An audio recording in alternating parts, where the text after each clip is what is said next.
So since I don't have my computer with me because I'm at my parents' house and I can't edit videos, I guess you're kind of stuck with these weird rambles, unedited rambles. So what I'm gonna talk about today is zeroing for Roux. And when I'm talking about zeroing, I know it's like a joke about how Felix solves, but I'm talking about the same zeroing that Jaden talked in his video. So it's using corner comms to do the last slot plus CMLO in our case, instead of PLO in this case.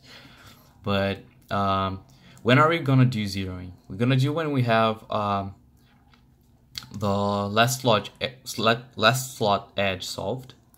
All the top layer corners are oriented except the corner that goes the second block corner, and we're gonna do at most 2 corner comms to solve both the pair and the CMLO. So the LSC doesn't have to be solved, so let me scramble it and just because one of the things that it's different from CFOP's zeroing is that you don't have edges as a reference, but that actually makes it a little bit easier because first of all it makes it more applicable because you don't have to have the edges oriented or permuted, so it's very applicable. And secondly, it kind of throws recognition off a little bit, but if you just learn it as 4 separate cases, I think it actually becomes a little bit easier. So let's go ahead. There are 4 cases, as I said. I'm going to do them on the front slot, then I'm going to talk about back slot or when the corner is like that. But for now, I'm going to treat the corner as like this, and I'm going to do it on the front slot. So the 3 cases, the first one is the one which we have headlights. In this, by the way, the comm that we're gonna be using is this comm. Alright, just so you guys know, you're gonna alternate between D and D primes, right? And what you're gonna do is you're gonna put these 2 corners on the bottom, do the move that switches them, and do R.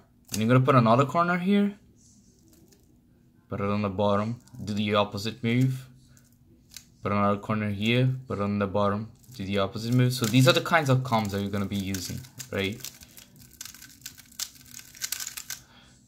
So I'm gonna teach you how to use these comms to correctly permute everything.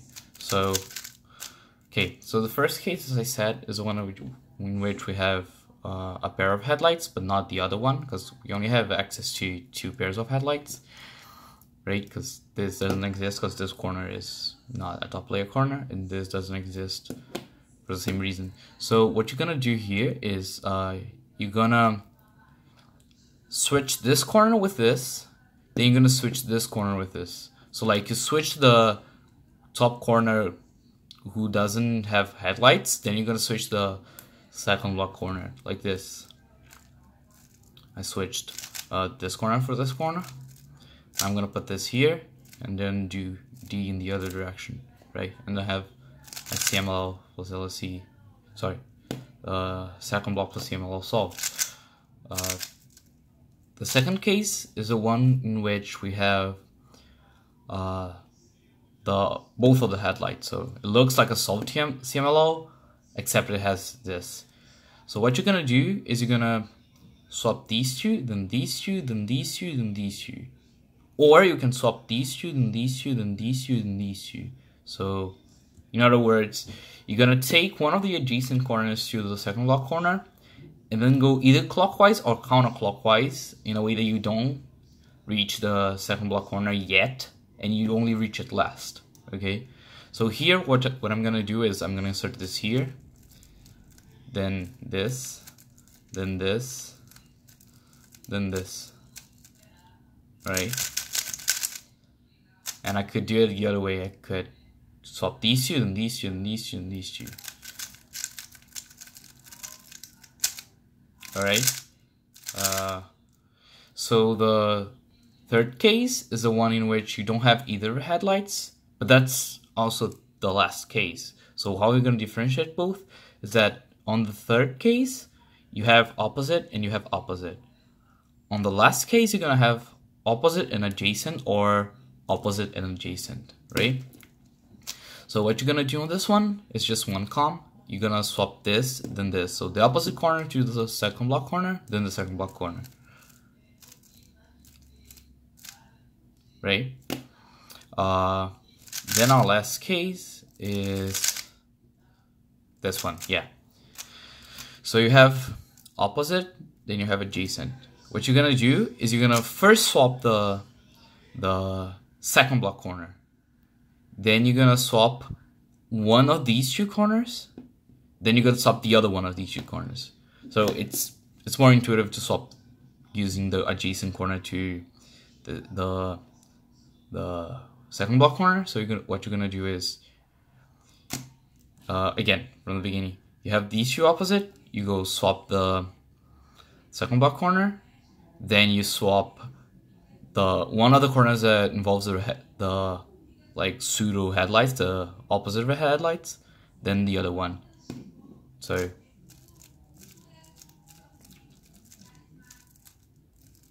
then you just insert the second block corner. Let me try to be a little bit different. Yeah, so another one of those, I have the opposite headlights here. So I'm gonna swap this, then this, then this. Then I'm gonna try to find the second block corner and swap it. It's here, so I'm just gonna swap it, right? And these are the 4 cases you have to remember, sorta. But what about if my edge is like, sorry, if my corner is like this? So actually, let me first talk about what if I have the thing like on the back slot. Well, what you're gonna do is like the same thing, but like now you're gonna start with an R move, then end with an R prime move. So in this example, we have headlights here, so I have to swap this and this, right? And it's like the same principle. So what are you gonna do if you have this? So the corner is in the same orientation as I took before. I have this case, this second block case, and not this second block case, which is the one that we are talking about before. So what you're gonna do is you're simply gonna do a D, then treat it as if it's the back slot. So in this case, I have these two, so I'm gonna have to swap this and this. I just swap it on the back, then I do a D prime, and it's done, right? And the same thing applies for the back. So if I have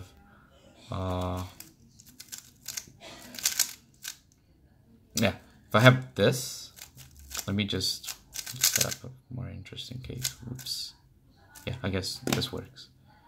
So I have this pair, which is the bad one, and I have solved corners, so I have to cycle like this, right? But first I have to do a D move, so I have to do it on the front now. Right? Yeah, so that kind of concludes it. I think it looks very worth it to do. As worth it as CFOP because it skips a whole step, and also since it's comms, it doesn't mess up with the LSE edges, so you can very easily flow from that to LSE. But like it looks at least as worth it as it is on CFOP, but it looks hard to use for me. But the CFOP one also looks hard to use for me, and people use it all the time. So yeah, that's it about this ramble / lesson, I guess. Bye.